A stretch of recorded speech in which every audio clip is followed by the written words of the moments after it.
काफ़ी समय बाद इतने फ्रेश बैंगन देखने को मिले तो झट से ख़रीद लिए और उसके बाद करने लग गई थी इनको बनाने की तैयारी।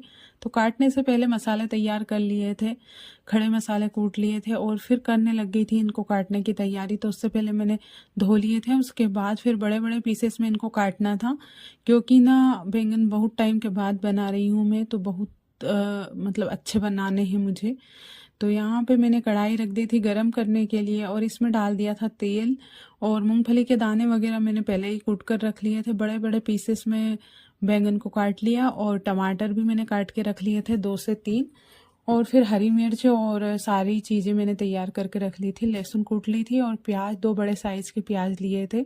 हरी मिर्च इसमें डाल दी थी। जैसे ही ऑयल गरम हुआ सारी चीज़ें मैंने इसमें डाल दी। उसके बाद हल्की फ्लेम पे, मतलब कि कम फ्लेम पे मैं इनको पकाने लगी। उसके बाद मैं डाल रही थी इसमें मसाले। तो हल्दी डाल दी थी, धनिया पाउडर और 1.5 चम्मच लाल मिर्च पाउडर, और इसमें डाल दिया था फिर गरम मसाला, और फिर इसमें डाल दूँगी स्वाद अनुसार नमक, और सारी चीज़ें अच्छे से मिक्स करके और फिर इसमें डाल दिया पानी।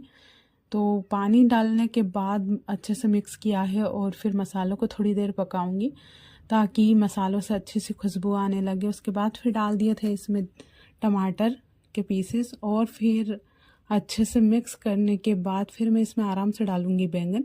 तो टमाटर को थोड़ी देर पका लूँगी, उसके बाद फिर मैंने इसमें बैंगन डालना शुरू किया था। तो बैंगन बहुत ही फ्रेश थे, तो इसकी सब्ज़ी भी बहुत ही टेस्टी बनकर तैयार होने वाली थी, क्योंकि इसमें ज़्यादा बीज भी नहीं थे, मतलब कि छोटे छोटे बीज थे इसमें, ज़्यादा बड़े वाले बीज नहीं थे। तो ये सारी चीज़ें मैंने अच्छे से मिक्स कर दी थी और फिर ढककर मैं इनको पका लूँगी थोड़ी देर के लिए। मूंगफली के दाने मैं इसमें बाद में डालूँगी, क्योंकि मूंगफली के दाने चिपकने लग जाते हैं ज़्यादा देर तक पकाने पर। फिर इसमें मैंने थाली ढाँक कर थोड़ी देर पकाया। उसके बाद फिर करने लग गई थी मैं मिर्च बनाने की तैयारी। तो मिर्च के बीज निकाल लिए थे, बेसन इसमें डाल दिया था और फिर इसको तेल में डाल दिया और अच्छे से फ्राई कर लिया था। उसके बाद फिर बैंगन पक चुके थे तो इसमें मैंने डाल दिया था मूंगफली के दाने और अच्छे से मिक्स कर रही थी। थोड़ी देर और पकाऊंगी, उसके बाद फिर धनिया इसमें डालकर और फिर सब्जी को सर्व करने के लिए तैयार हो जाती है।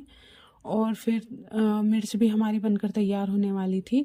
इसको एकदम मीडियम फ्लेम पे ही पकाना था, नहीं तो ये कड़क हो जाती है। तो मिर्च अच्छे से पक चुकी थी और फिर मैं एक कटोरी में निकाल कर रख देती हूँ। तो देखिए मिर्ची बहुत अच्छी तरीके से पक चुकी थी, और उसके बाद फिर मैं इसमें डाल रही थी धनिया। तो थोड़ा सा धनिया मैंने मिक्स कर दिया, उसके बाद फिर सजाने के लिए ऊपर से डाल दिया था। तो ये हमारी सब्जी बनकर तैयार हो गई थी। फिर मैं बनाने लग गई थी गर्मा गर्म रोटियाँ, और ये आज की थाली तैयार।